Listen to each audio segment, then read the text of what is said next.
So as of December 31st, COROS says they will be releasing the Training Hub to everyone. It's in public beta test right now, but in just a few days, it'll be out to everybody. So let's take a look.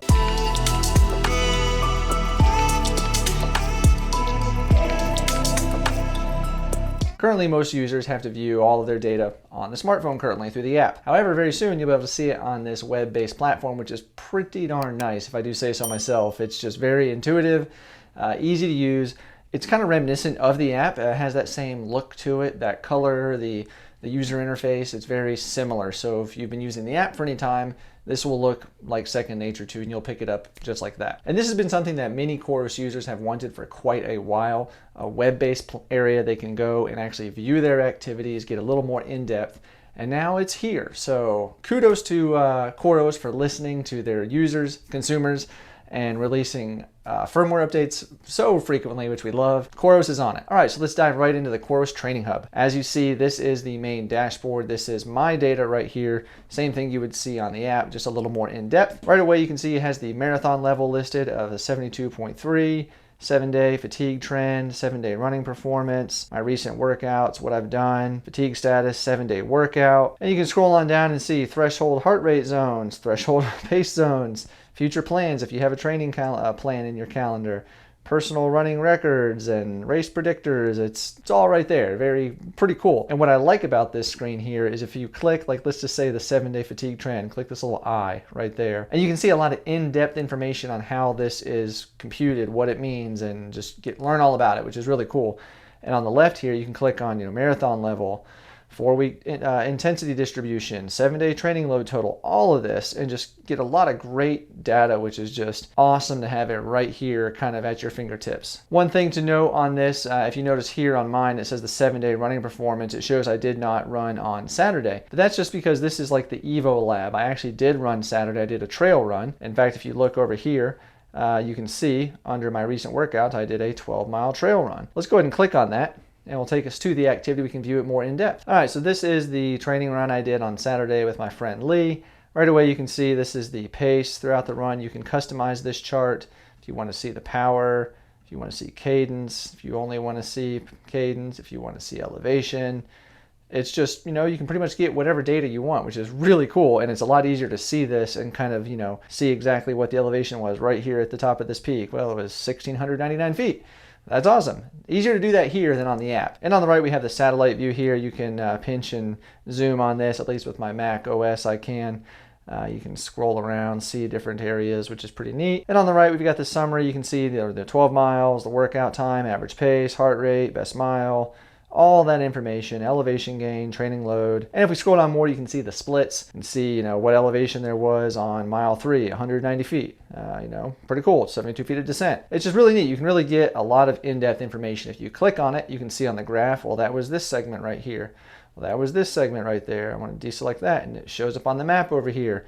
This is where it was right there. It's just really great information. And then also on the right-hand side, if you click on the time in zones, you can see where you were, or where I was in this case, my heart rate zones. And also if you have a coach then that is viewing this information, like you've hired a coach, you can type comments here. You can say, this run was awesome, or it poured rain and I got soaked and rolled my ankle.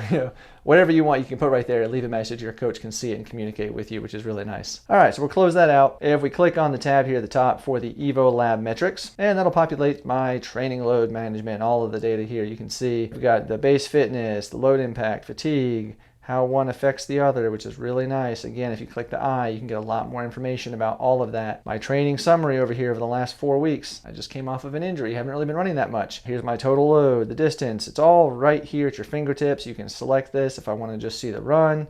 If I want to see biking, which I didn't do any biking, strength training, I've got almost 3 hours of strength training. It's really cool. And then over here on the workout data, you can see the breakdown of, your hard, medium, or easy efforts. I like to kind of stay towards that 80-20, meaning 80% easier effort, 20% hard. So it's really easy to see that. Here I can see this day was almost 10% hard, 36% medium, 53% easy, blah, blah, blah. It's right there. You can see it. And if you want to look at a 4-week intensity distribution, you can do that right here. This gives you basically the 4-week period for, this would be November 24th through December 21st.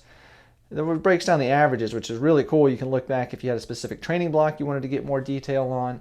If you're during your peak weeks of training, if you really hit those goals you were targeting, those pace goals, the mileage, whatever it was, you can see if you did good hard training or if you maybe were a little bit too easy. And then you can make needed adjustments to your plan if you need to. And then you can see, how your resting heart rate is affected over the last 12 weeks. Total 7-day training load, pace distribution zones, thresh rate. I mean, just look at all this. There's so much data. Looking at the threshold heart rate zone distribution, I changed this to distance. I can see I spent almost 55 miles in zone 1, 31 miles in zone 2, just over 10 miles in zone 3, and barely any in zone 4, so I need to pick it up a little bit there. But it's really neat that you can do that and select, so I could look at the time spent, the training load. It's all just right here, easily accessible data. And scrolling all the way back up to the top, if we click the workout list, here we can see different runs that I've done, different activities, whatever it is, it's all right here. You can click on them and get more details. And this is really neat here if you have a plan that you want to design, or you have some workouts that you have structured and you want to build a training plan for yourself. This allows you to do that pretty easily. You click on the workouts tab over here. Like this is a fartleks activity that I have created. So I could take this, drag it over here, and just drop it onto the day like that, and boom, now it's on my calendar. I have to do it. It's on my calendar. But if I don't want it there, just delete it. It's that simple. And if you have a training plan, let's say you've downloaded one from COROS's website, maybe your coach has input one, you can easily get that here as well. And if we scroll up and take a look at the week, this would be the December 13th through the 19th. I can see my base fitness was 87 this week, load impact, fatigue, workout time, distance, all of that at a glance just for that 1 week. I can see the specific activities that I did that week, look at the graph and see it, pictorially, which is really nice for some people. And one of the really nice things too that's also been requested a lot by COROS users is the ability to import data from, say, another source. Let's say you didn't wear your watch for some reason and you had your watch, so you recorded an activity straight on Strava. Well, you can then take that file, import it right here. You can select it. It tells you exactly what you can do, like upload a fit file. It says only supported workouts right now are run, indoor run, mountaineering, hike, trail run, bike, blah, blah, blah, blah. You can see that. Pool swim from Garmin only, multi-sport Garmin only. That's interesting.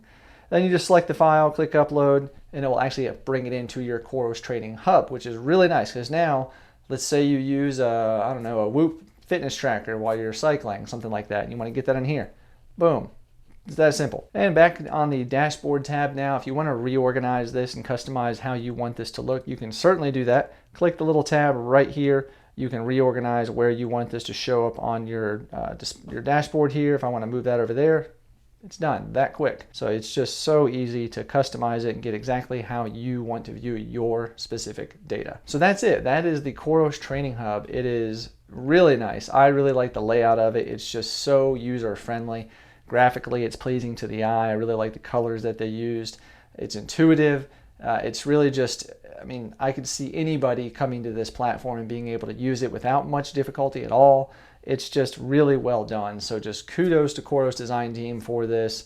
It's fantastic. I think this is going to be used by a lot of COROS users, and they will greatly appreciate it. And don't forget, check out below in the description, there is a link to go to the UltraTrailSteven merchandise store. You can check out a shirt like this or a hat. Lots of other things in there too. And don't forget to give the video a thumbs up, and don't forget to click subscribe as well. That way you'll see other videos like this, like my full review of the COROS Vertix 2 coming up soon, as well as a comparison between the Apex Pro and the Vertix 2. So lots of COROS videos coming out in the future. You don't want to miss those. And if you want to take a look at the video I put together on the COROS maps, how to get them from their website onto your Vertix 2, Vertix, or Apex Pro, it's going to be right on this side of your screen. Take a look at that. And over here will be a playlist of other COROS videos to check out too. Thank you for watching. I appreciate you all, and I'll see you on the next one.